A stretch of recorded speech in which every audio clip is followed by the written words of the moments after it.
You know, every pro in the Fortnite scene will do something differently from the rest. Like, they'll have their own play style that has made them, the best of the best and propel them into being successful. Pros are pros for a reason, right? And that reason is usually the fact that they're doing something totally different from your average player. Bunch across Army, where you at? Your motivation guy. That's right, I am back. And today we're going to be discussing 5 things the pros are doing that you probably are not doing, and why you should pick up on those differences to win more games. Are you guys ready for this? I know I am. Let's get this going.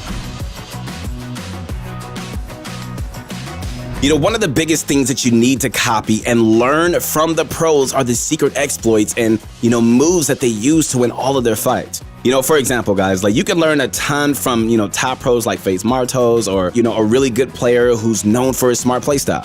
One of Martos' strategies is building a full box and actually healing behind the box. This strategy helps you win easily whenever your opponent is playing aggressively and can even work in other game modes, not just solos, all right? Making sure you place a ramp facing your opponent inside the box and hide behind the back wall, it's amazing. Like, your opponent will drop down to the side because of your ramp, and you have a really easy right or left-hand peek to take. And this move is almost impossible to counter, guys, especially when you box your opponent up by placing a cone after shooting them. And so another great trick that is very easy to learn is the no-rayleigh cone phase. Okay, so start off by damaging your opponent, right? And pressuring them until they are forced to box up and heal. After they fully box up, you can do this trick as long as they don't really put a cone in their box. Quickly run up to their right side of the wall, crouch and uncrouch right as you place the cone. This trick allows your cone to go straight through your opponent's box and essentially boxes them up without even having to break a single build. And so you can proceed to take their wall or simply just jump in if they're a low HP. All right, so just remember, guys, there are just many more things you can learn from the pros, and so don't be tunnel vision on just one thing. Always practice everything that you do and everything that you learn so you can fully master it. And I believe in you, so let's do it, man. Let's get better and better every day. If you're having trouble mastering anything in Fortnite, then ProGuides.com might be the place you need to go next. We've got an army of pro coaches who are ready and waiting 24/7 to help you improve Fortnite fast. They're going to play alongside you in your games, and they're going to give you custom tailored tips and explanations to help you guys improve, wherever you're the weakest. All you need to do to get started is hit the link in the top right corner of the video. So to become the best, you need to copy the best players' routines. Just like in any real sport, man, you need to put in the hard work, guys, and all the hours you put in will produce you in being successful. And so if you feel like you have a lot of time in your hands but still don't utilize it to practice as much, then you need to change that as soon as possible. The main reason why, no-rayleigh and Vidal are so ahead of the other pros is because of their practice routine. Both of them, log on and they play creative maps to get a feel for their setup, and so, they can just get warmed up.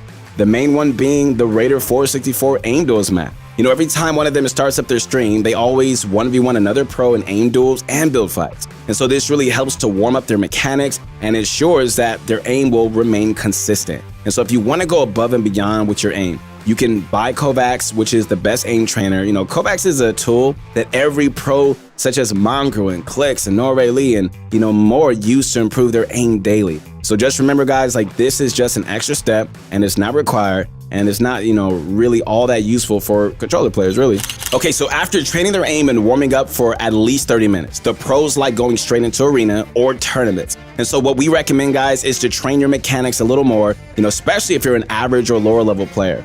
Aim is practiced in any mode just by playing, but your mechanics are the hardest thing to improve. And so a great way to improve your mechanics by a mile is by using the Raider 464 piece control map. And so this is a great map that will help you master your piece control and will tremendously help your mechanics become faster. Raider 464's creative map is definitely one of the best maps to utilize to really improve your piece control. And it's helped hundreds of players improve their mechanics. And so this map is really easy to use and really just requires you to put the code in that is in the description of the video. So not only does each level help you master piece control, it also helps you crosshair placement and angles a ton. And so when you keep repeating the same edits, man, you're gonna automatically get better at them and your crosshair placement will improve along with it. And so you can also learn new angles and peaks to use against real enemies, and will really help you position yourself in ways that will make sure that you don't, take too much damage in a real fight. All right, so to sum it up, man, make sure that you copy each pro's practice routine, whether you like a recommendation or, from another pro player's video. Each player really trains for at least 6 hours a day, and really nothing less sometimes. Just remember to stay consistent, and so the only thing that you're going to be doing is improving. But your cross army. Okay, guys, it's time for the question of the day. Today, we want to know what you have learned from watching pro players in the past. Have you picked up on their attitude, or, have you learned a superior piece of movement or editing that has helped you win more games? Let us know in the comments down below, and you already know we're going to check every single one of them out. All right, guys, back to the video.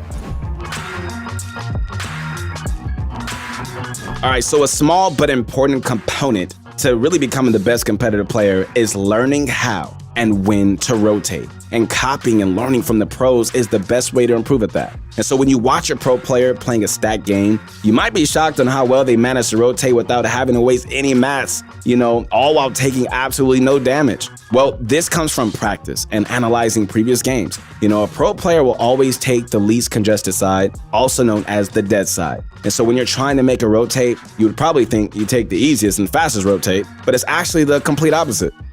White lining and running straight to zone is, something not many pros do. And, they always are, 2 steps ahead of other players. For example, they would swim all the way around the ocean if they are on the edge of the map, rather than just trying to cut straight through and have to go through 3 to 4 players. So make sure you always try to copy their rotates, man. Try making it to mid zone and stay ahead of others. Speaking of staying ahead of others, something pros have that the average player doesn't is perfect communication. Communication ties in with rotating, as well as really tarping and staying ahead of zone. Rotating perfectly requires your teammates to work together and call out everything that may affect your rotation. So to make crucial plays to win your games, you need to have the perfect communication. For example, the nasty do-up clicks and Day always look for refreshes together and go for the 3-2-1 plays. They spray their ARs at the exact same time. They work together in perfect synergy. So to be in sync with your teammates, you need to put in that practice, just like every single pro player does to place consistently.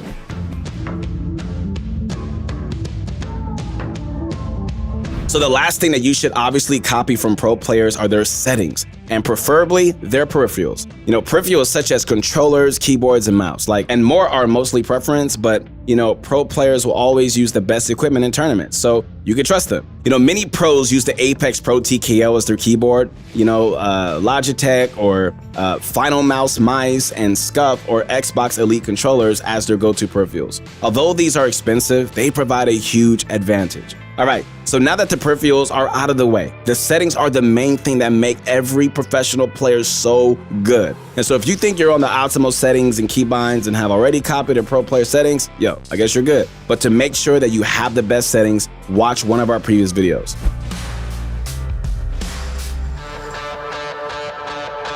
All right, Butcher Crunch time, it's time to recap this video. Here we go, let's do this. First and foremost, guys, the main difference between you and a pro are the kind of plays that pros makes, right? If you start making the same kinds of plays and exploits as the pros do, you're gonna start improving in no time. Next up, the pros have very specific and intensive warm-up and training routine to start playing on their level. So, you're gonna have to really need to warm up and train every time you play the game before you jump into the arena or tournaments, so, you can hone your abilities. All right, so third up, when it comes to rotations, you shouldn't just be running straight into the zone by following that little white line. It's the #1 way to get involved in a bad fight. Instead, keep to the edges and rotate smart. All right, fourth, if you're trying to go for something like the FNCS or another team format tournament, then you need to be in sync with the rest of your team. So, if you don't have good chemistry, you're never gonna be able to pull off a 3-2-1 style attack. And that's the difference between a good and a great trio. Last, guys, but definitely not least, make sure that your peripherals and your settings are up to scratch, right? If you're not using the optimal binds, man, you are putting yourself in an immediate disadvantage, which obviously isn't the smartest option. But your current summary, okay guys, so those were 5 of the absolute best things that the pros do, and you gotta start doing them too. No one said that the journey to the top was gonna be easy, so if you wanna make it to the next level, you're gonna have to do what the pros are doing and do it, the best of your ability. And so, you can get to that point, man, where you're improving on their techniques and forging your own play style. You're gonna get there eventually, guys. Be patient, it takes time, But man, with a lot of practice, man, you'll see your way there. Hey, if you guys want to connect with me on Instagram, I'd love to connect with you at Your Motivation Guy. Hey, like the video, subscribe to the channel, and we'll see you on the next one. Peace.